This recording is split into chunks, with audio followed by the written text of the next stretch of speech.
Hi எல்லாருக்கும் வணக்கம்.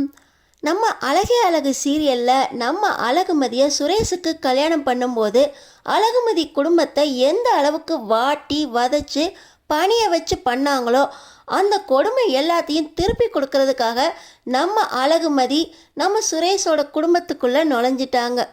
நம்ம சுரேஷ்கிட்ட இருந்து நம்ம அழகுமதி ஆட்டத்தை ஆரம்பிச்சிருக்காங்க. அடுத்தடுத்து என்ன நடக்க போகுது வாங்க பார்க்கலாம். பார்த்தீங்கன்னா காலையில் முகூர்த்தத்துக்கு சுரேஷ் ரெடி ஆயிட்டாரு. கல்யாண மண்டபத்துக்குள்ளே மிரட்டி கூட்டிகிட்டு வந்திருக்காங்க நம்ம அழகுமதி வேண்டா வெறுப்பா சுரேஷை கல்யாணம் பண்ணிக்கிறதுக்கு ஒத்துக்க வச்சிருக்காரு ராமமூர்த்தி. இப்போ 2 பேர் கல்யாணமும் நடக்க போகுது. பார்த்தீங்கன்னா தங்கராஜ் ராமமூர்த்தியை கைக்குள்ளே வச்சுக்கிட்டு மிரட்டி தாலி கட்டுறதுக்கு ஒத்துக்க சொல்கிறாரு. இப்போ பார்த்தீங்கன்னா மணமேடையில் அழகுமதி உக்காந்துட்டாங்க. இந்த பொண்ணு எப்படி சம்மதிச்சிச்சோ அப்படின்னு ரொம்ப சந்தேகத்தோடு தான் எல்லாரும் பார்த்துக்கிட்டு இருக்காங்க. சுரேஷும் இந்த பொண்ணை நம்ம அடக்கியே ஆகணும், நம்ம வேலையும் திரும்ப கிடைக்கும், கல்யாணம் நின்று போச்சுங்கிற அவமானம் இந்த பொண்ணால் தான் துடைக்கணும் அப்படின்னு சொல்லி இந்த எண்ணத்தோடு தான் இந்த அழகுமதி கழுத்தில் சுரேஷ் தாலி கட்டுறாரு. தாலி கட்டினதுக்கப்புறம் இந்த பொண்ணு ரொம்ப நல்ல பொண்ணு அப்படின்னு தங்கராஜ் சொன்னாரே அப்படின்னு சொல்லி இப்போ ஐயர் காலில் விழுந்து ஆசீர்வாதம் வாங்க சொல்கிறாங்க. ஆனால் பார்த்தீங்கன்னா அழகுமதி அந்த பக்கம் திரும்பிக்கிட்டு கால்லலாம் விழ முடியாது அப்படின்னு அவங்க சொல்லிடுறாங்க. இந்த சுரேஷ், மாமா நான் அப்பயே சொன்னேன்ல, இவ திமிரு பிடிச்சவ, இவ திமிரை எங்கள் குடும்பம் முன்னாடி காட்டக்கூடாது மாமா அப்படின்னு சுரேஷ் ரொம்ப கோவப்படுறாரு. டேய், உன்னோட அசிங்கத்தை தொலைச்சவ அவ தான், இப்போ உன் கோவத்தை காட்டாத, வீட்டுக்கு கூட்டிகிட்டு போய் பார்த்துக்கலாம், காலில் தானே விழமாட்டா, பார்த்துக்கலாண்டா அப்படின்னு சொல்லி இப்போ என்ன பண்ணுறாங்க, சுரேஷ்கிட்ட காதை கடிக்கிறாரு தங்கராஜ்.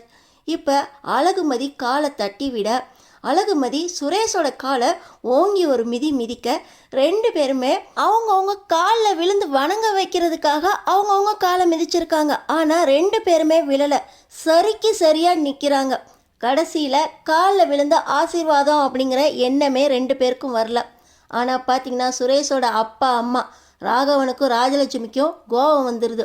இது என்ன, பொண்ணு காலில் விழுந்து ஆசீர்வாதம் வாங்க சொன்னால் இவ்வளோ நேரம் நின்றுக்கிட்டு இருக்கு, காலில் கூட விழாத அந்த பொண்ணு அப்படின்னு ராஜலட்சுமி கேட்குறாங்க.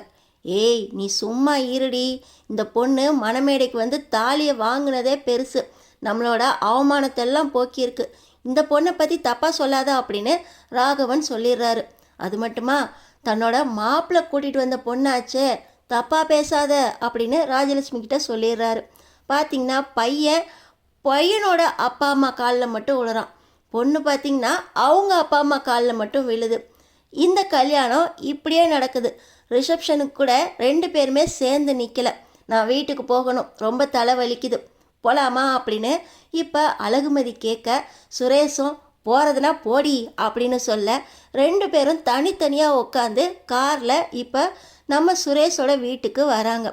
பார்த்திங்கன்னா நம்ம அழகுமதிக்கு ஆரத்தி எடுக்க அழகுமதி சுரேஷோட நிற்க முடியாமல் போதும் போதும் அப்படின்னு ஆரத்தியை அந்த ஓரமாக தள்ளி விட்டுட்டு உள்ளே ரொம்ப கோபமாக போகிறாங்க.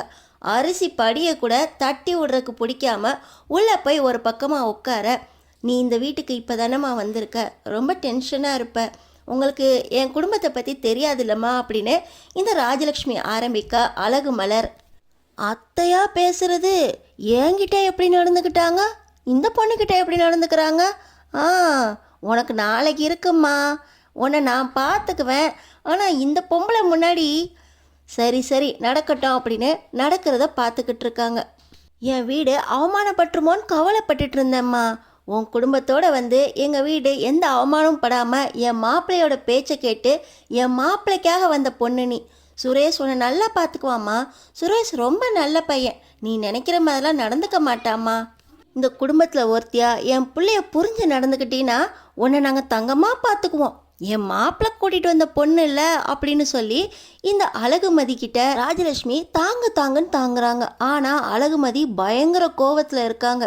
என் குடும்பத்தை மிரட்டி இந்த அளவுக்கு தாலி வாங்குற அளவுக்கு போய் இந்த பொறுக்கியை கல்யாணம் பண்ணிட்டு வந்திருக்கேன், அவனை நல்லவேன்னு சொல்லிக்கிட்டு இருக்கீங்களா, இந்த குடும்பத்தை நான் பார்த்துக்கிறேன், எந்த வேலை திரும்ப கிடைச்சிரும், எந்த வீட்டுக்காக என்னை திரும்ப கல்யாணம் பண்ணி வச்சாங்களோ அந்த வேலை திரும்ப கிடைக்குதோ இல்லையோ, உன் மேலே போட்ட கேஸை நான் வாபஸ் வாங்குறதா இல்லை அப்படின்னு மனசுக்குள்ளே யோசிச்சுக்கிட்டே ரொம்ப கோவத்தோடு இருக்கிற நம்ம அழகுமதி இப்போ எனக்கு தனியாக இருக்கணும், ப்ளீஸ் எனக்கு ஒரு ரூம் கொடுங்க அப்படின்னு கேட்க, இல்லைம்மா இன்னைக்கு தானே கல்யாணம் ஆயிருக்கு, நைட்டு முதலிரவுக்கு எல்லா ஏற்பாடும் ஆயிருக்கு, நீ போய் குளிச்சுட்டு வாமா அப்படின்னு அழகுமதி கிட்ட சொல்ல, இதெல்லாம் தேவையே இல்லை அப்படின்னு அழகுமதி கோவமாக பேச, இல்லைம்மா டென்ஷனாக தான் இருப்ப, பரவாயில்ல இதோ அந்த ரூமை யூஸ் பண்ணிக்கோ, குளிச்சுட்டு வா அப்படின்னு சொல்லி ரூமை காட்டுறாங்க. பார்த்திங்கன்னா நம்ம அழகுமதி உள்ளே போய் ஒரு 10 நிமிஷத்தில் குளிச்சுட்டு வந்திருப்பாங்க. நம்ம அழகுமலர், ஸ்ருதி, ராஜலட்சுமி 3 பேருமே உள்ளே போகிறாங்க.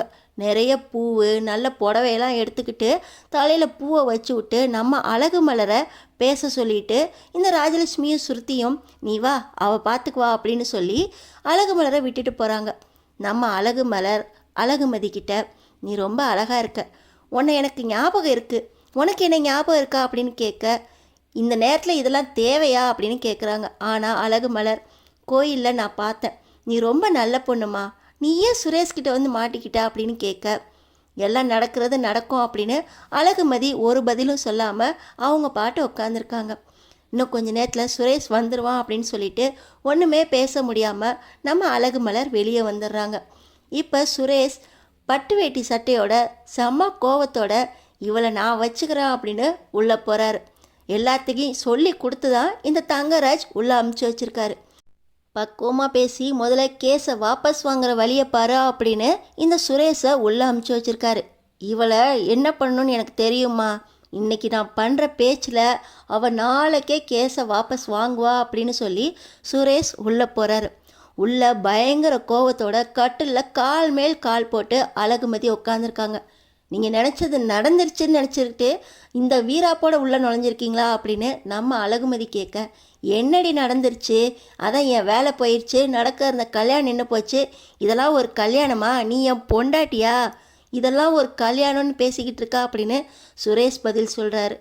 இப்போ எந்த தைரியத்தில் இந்த கட்டிலுக்கு நீங்கள் உள்ளே வந்திருக்கீங்க அப்படின்னு கேட்க, உன் மூஞ்சை பார்க்குறதுக்கெலாம் நான் இங்கே வரல, நீ போட்ட கேஸை வாபஸ் வாங்கணும், இல்லை உங்கள் அப்பனோட நிலைமை என்னன்னு தெரியும்ல அப்படின்னு சொல்ல, அதான் மிரட்டி கல்யாணம் வரைக்கும் கொண்டு வந்துட்டீங்களே, இப்போ கேஸை வாபஸ் வாங்கணுமா, இதோ கேஸோட பேப்பர் என்கிட்ட, கமிஷனரோட பர்சனல் நம்பர் இருக்குது, எஸ்பியோட பயங்கர ஆதரவு இருக்குது, என்னால் கேஸெல்லாம் வாபஸ் வாங்க முடியாது, இதை நான் உறுதியாக இருக்கேன்.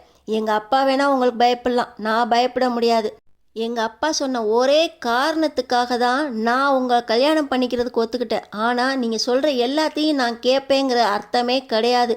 இதெல்லாம் நினச்சி தான் எனக்கு கல்யாணம் பண்ணியிருந்தீங்கன்னா இப்போயே வெளியே கிளம்பி போங்க, எதுவும் நடக்காதா அப்படின்னு ஒரே கட் அண்ட் ரைட்டாக நம்ம அழகுமதி சுரேஷ்கிட்ட சொல்ல, என்னடி கேஸை வாபஸ் வாங்க முடியாது, இது என்ன தெரியுமா அப்படின்னு துப்பாக்கியை கையில் எடுக்க, இந்த துப்பாக்கிக்கெல்லாம் பயந்துக்கிட்டு இருந்தா நான் கேஸே போட்டிருக்க மாட்டேன் அப்படின்னு இந்த துப்பாக்கிக்கு பதில் சொல்கிறாங்க அழகுமதி. அடுத்தடுத்து நம்ம அழகுமதியோட ஆட்டம் எப்படி இருக்கும், சுரேஷ் தாங்குவாரா, தங்கராஜ் என்ன பதில் நடவடிக்கை எடுக்க போகிறாரு தெரிஞ்சுக்கிறதுக்கு நம்ம சேனலை சப்ஸ்கிரைப் பண்ணி தொடர்ந்து பாருங்கள்.